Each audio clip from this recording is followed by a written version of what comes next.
Yeah. Roxy on the mix. Yeah. Wamono sinteka, sofa man sinteka, tasato sinteka, ewenye go silo. Je m'appelle Madame John Ange à l'état civil. Mais mon blaze, mon nom d'artiste c'est Timeni. Sinon en temps je me disais que bon, est-ce que je peux devenir quelqu'un? Mais à force de... Je me suis donné ce nom moi-même. Et grâce à ce nom, je peux dire aujourd'hui, bon, je m'en sors. Je ne vais pas dire que je suis le plus heureux, mais je fais partie des heureux.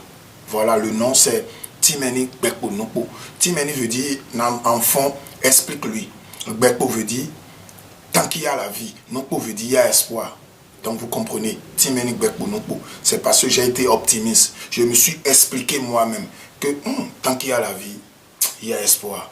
Voilà le nom, pourquoi je me suis donné ce nom. Ça, c'est une question qu'on me pose d'habitude. C'est vrai, je n'ai jamais rêvé de venir mourir sous les artistes. Voilà. Mais moi, très jeune, je rêvais être célèbre dans ma vie. Et cette question, c'est une question qui m'amène à parler un peu de moi. Je ne vais pas dire que je viens d'une famille pauvre. Ma maman travaillait, elle était fonctionnaire de la recette perception. Et je suis son Benjamin. Son dernier enfant, donc elle m'a trop chéri et tout, ce qui a fait que très tôt j'ai été obsédé par l'argent. J'ai connu l'argent très tôt. Pas je travaillais, mais je la volais. Et j'avais un coefficient très élevé dans les études. Ma maman comptait sur moi parce que j'étais intelligent et tout. Donc voilà un peu, j'ai laissé les bancs, j'ai abandonné les cours, je suis rentré dans la rue et tout et tout et tout. Je suis devenu quelqu'un de très connu à Calavi. À cause des bêtises que je faisais, ça je l'avoue. Des bêtises parce qu'il y avait des choses qu'un être humain ne pouvait pas faire, mais je les faisais et tout, juste parce que je voudrais être connu de tous. Et ça, cette célébrité dont je rêvais, et cette vie que j'ai dans laquelle je me suis lancé en abandonnant les cours, les études, m'ont rendu célèbre certes, mais célèbre au point où on me traitait de délinquant, de bandit, de voleur, de braqueur. Voilà, parce que je ne faisais rien. Mais je m'amusais, je me battais et tout. Donc ça m'a rendu célèbre, mais négativement. Tout le monde disait que Tim est un délinquant. Ça m'a même conduit en prison. C'est pourquoi je le dis souvent, je n'ai jamais volé pour aller en prison. Mais j'ai connu la prison grâce à mes bêtises, ce que mes parents à la maison me refusaient.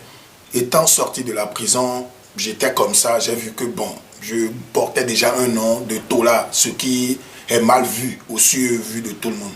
Du coup, il y a un artiste dont je taire le nom ici qui m'ont fait appel. Ils m'ont fait appel. Le staff et l'artiste du moins m'ont fait appel. J'ai tourné dans leur clip. Du coup, je me suis dit, ben, déjà que je suis célèbre, on me connaît. Mais on me connaît qu'en mal. Il n'y a pas en mal. Même j'ai fait un enfant, une femme, une fille est tombée enceinte de moi à cause de ce nom, cette renommée que j'avais de Show Bandit. Show Bandit, c'était même pas encore un surnom que j'avais. Mais j'ai dit non parce que les gens prenaient ça en mal. Donc, je me suis dit, comment je peux faire maintenant pour me rendre, pour valoriser cette personne que je suis, pour montrer aux gens que je suis comme ça. Je ne suis pas un délinquant, je ne suis pas un bandit, je ne suis pas un braqueur. Je suis juste Timeni, je suis juste Ange. Mais c'est la vie, mon accoutrement, mon comportement qui fait que vous me traitez comme ça. Alors comme ça, je vais me lancer dans quelque chose. Vu que je ne peux pas chanter, je n'ai pas une voix qui peut tenir un micro chanter, je me suis dit, qu'est-ce que je vais faire?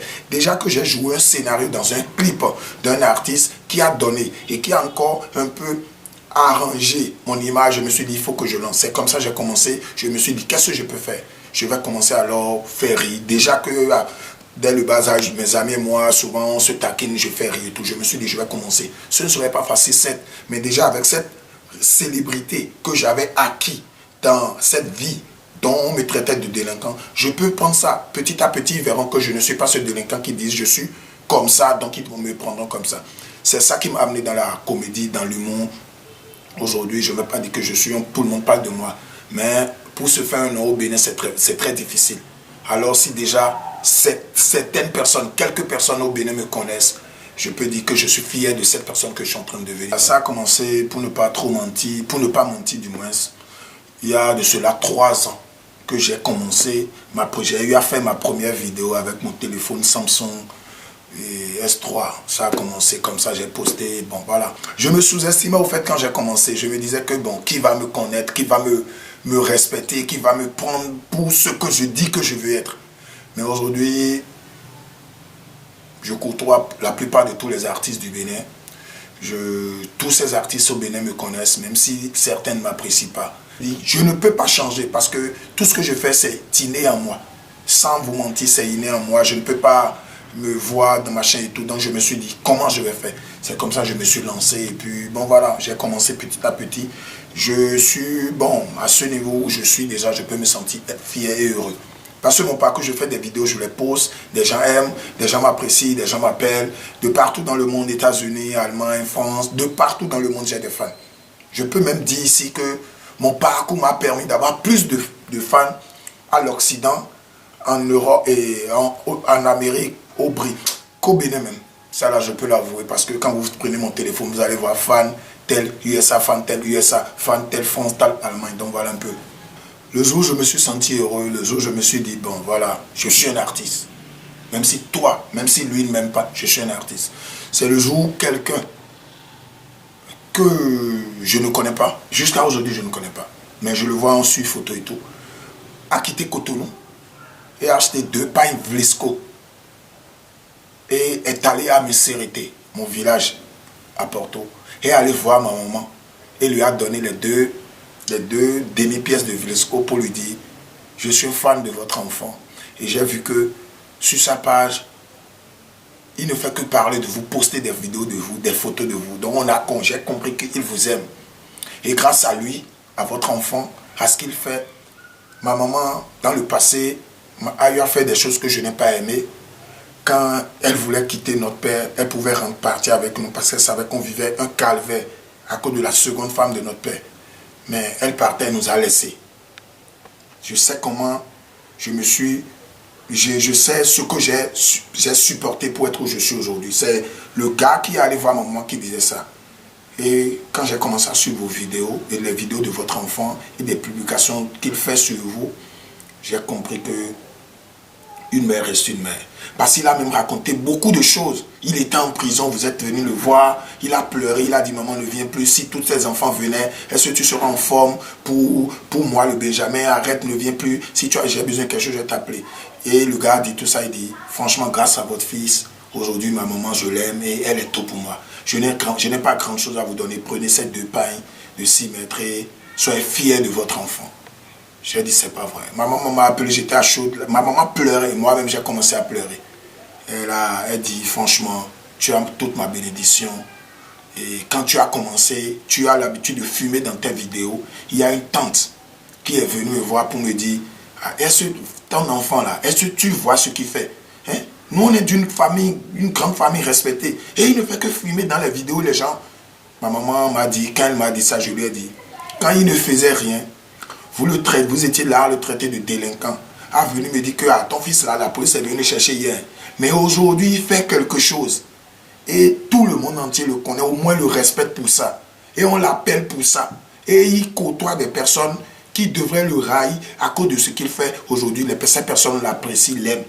Je préfère qu'il reste comme ça pour moi que encore de dire de ne pas fumer dans vidéo. Elle m'a tout raconté. J'ai commencé à pleurer. Elle dit, mon fils, tu as toute ma bénédiction. Ma maman me dit le même jour, ne change pas. Ça, à chaque fois quand je pense à ça, ça me touche. Ma maman me dit, ne change pas, reste tel que tu es. Cette maman qui me disait avant, il faut changer, tout le monde dit, je n'ai pas changé.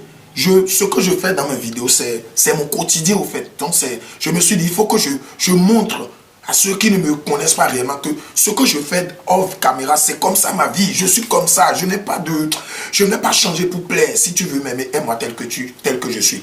Ma maman a fini par me dire, reste tel que tu es. Mais moi j'ai dit, mais en temps tu me disais de changer. Et pourtant je n'ai pas encore changé. Aujourd'hui tu vois que je suis meilleur. Alors, je n'ai pas mal. J'ai fait un bon choix de dire, je vais rentrer dans la comédie. Donc voilà, le jour, j'ai coulé des larmes. Je me suis senti fier de qui je suis. Pas devenu, mais je suis en train de devenir. Je me suis senti fier. Là où je me suis senti gêné, j'ai failli regretter ce que je fais aujourd'hui.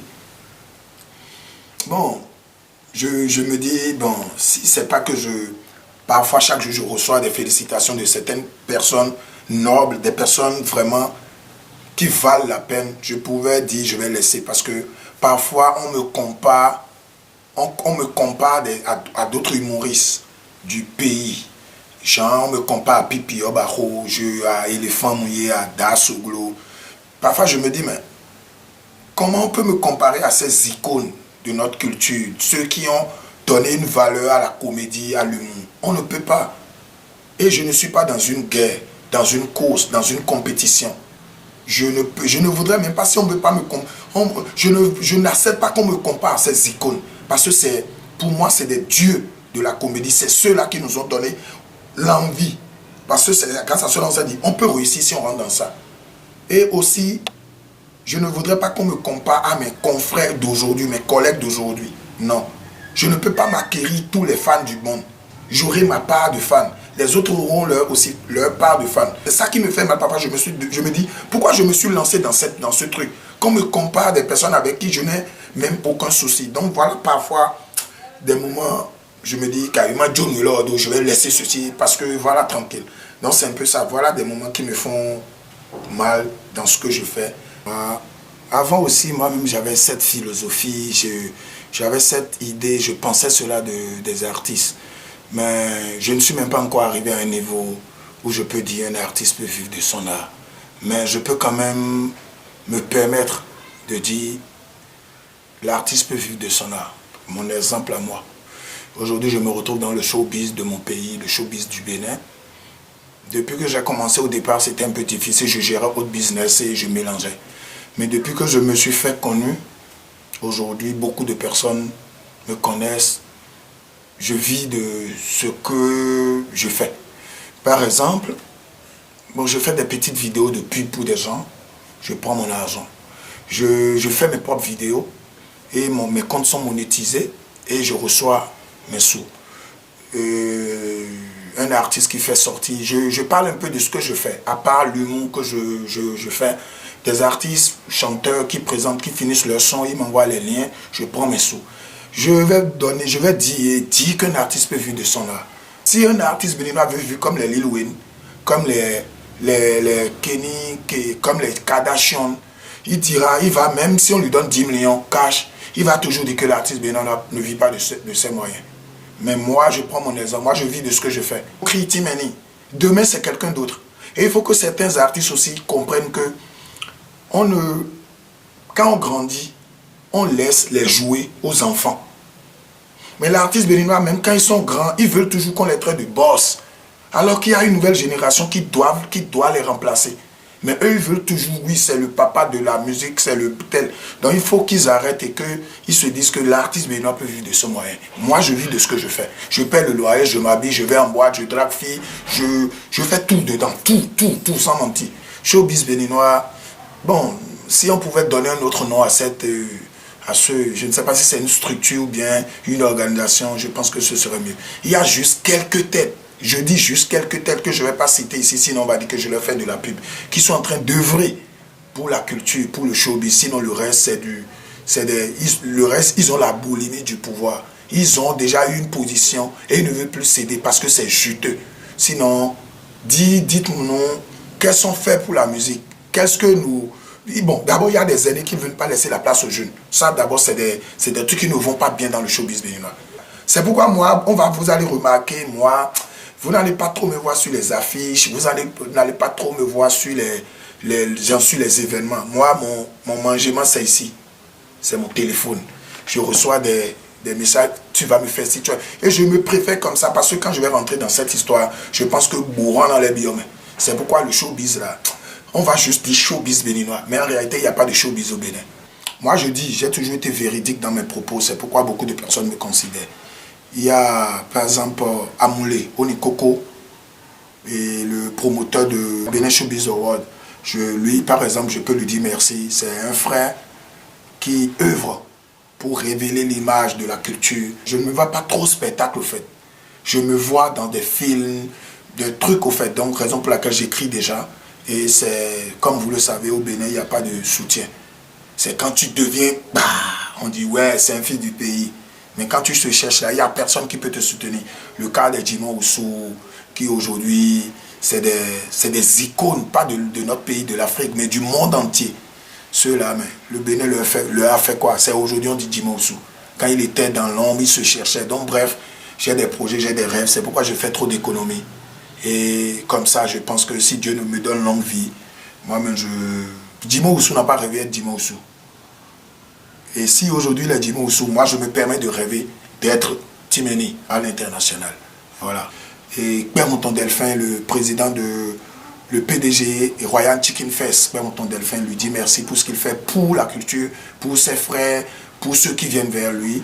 Et aussi Cédric El Toro qui est en France et qui soutient énormément les artistes béninois. Mes parents, ma maman particulièrement, maman Gandon Jeanne, qui m'a toujours soutenu, qui m'a toujours dit fils, je suis fier de toi. Ma soeur Aubiège depuis l'Italie qui me soutient grave. Ma grande soeur Nouda Mandio Micheline depuis la France. Et Bliak Poutine, un grand frère qui ne me lâche jamais. Bliak Poutine, merci. Et bon, à tous ses amis, Thierry Costa, Leguet, Daouda, tous ceux qui me soutiennent, Roger Zanou. Bon, même si j'oublie vos noms, sachez que je vous porte dans mon cœur parce que si je suis devenu Timeni aujourd'hui, cet ami délinquant, cet ami bandit, cet ami voleur, cet ami braqueur que vous avez eu et vous n'avez jamais eu honte de lui. Je ne l'ai jamais été, mais c'est ce qu'on disait de moi. Mais malgré ça, vous étiez resté avec moi. Aujourd'hui, vous me dites, je suis fier de toi. Sachez aussi que je suis fier de vous parce que vous m'avez soutenu. Donc voilà mon mot de fin. Mes fans, je les aime. C'est grâce à eux que je suis Timeni. S'il n'y avait pas de fans là, est-ce que je serais Timeni? C'est grâce à eux que je suis Timeni. C'est pourquoi, bon, parfois quand je leur manque de respect, je viens sur ma page, je crie, je dis pardonnez-moi. Ceux à qui j'ai manqué, j'ai mal parlé dans les commentaires. Parce que sans eux, moi, je suis personne. C'est pas ma famille seule qui dit on est fier de toi. Non. C'est pas mes amis dont je viens de citer les noms qui sont fiers de moi et puis je suis devenu Timeni. Non. C'est les fans surtout. C'est eux. C'est eux qui ont fait, ma famille est devenue fière de moi. Quand j'avais commencé, s'il n'y avait pas de fans qui me soutenaient, ma famille va me voir à quel niveau. Ils vont dire mais c'est parce que partout où passent mes parents, on leur dit, c'est l'amant c'est l'oncle c'est le frère c'est l'ami de Timeni. Ah, donc tout ce que notre enfant fait, c'est du bon. C'est là où on me dit, je suis fier de toi. Donc, le grand remerciement revient aux fans. Bon, mon numéro, le seul numéro que j'ai, c'est le 97 12 66 53. Le 97 12 66 53. C'est mon WhatsApp, c'est mon appel. Facebook, c'est Timeni officiel. YouTube, c'est Timeni officiel. Et Instagram, c'est Timeni officiel. Voilà.